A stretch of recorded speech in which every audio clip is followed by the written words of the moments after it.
Government స్కూల్స్కి private స్కూల్స్కి మనం కంపేర్ చేస్తే గవర్నమెంట్ స్కూల్స్లో పిల్లలకి చాలా యూజ్ అవుతుంది. వాళ్ళ పేరెంట్స్ చాలా మంది కొంతమంది అఫోర్డ్ చేయలేరు బేసికలీ. బట్ ఇక్కడ మనకి ఈ ప్రాజెక్ట్లో సమ్మరీలో జస్ట్ మనము 350 రూపీస్ మనం రిజిస్ట్రేషన్ ఎన్రోల్మెంట్ ఫీ ఉంటుంది. ఏదైతే ఫీ వాళ్ళు పే చేస్తున్నారో మనం వాళ్ళ స్టూడెంట్స్కే గివ్ బ్యాక్ ఇచ్చేస్తాం అనమాట. In the name of sponsor trip కంప్లీట్గా. ఇంకా వాళ్ళు 1 రూపీ కూడా ఏం పెట్టుకోకల్లా. 1 వీక్ టోటల్ సింగపూర్ ట్రిప్ ఉంటుంది.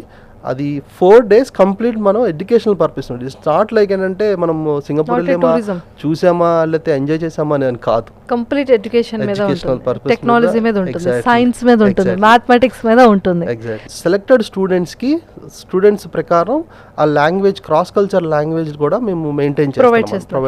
ఇప్పుడు తెలుగు మీడియం అబ్బాయి ఉన్నాడు సార్, టాప్ 1 లో ఉంటాడు. ఎగ్జాక్ట్లీ.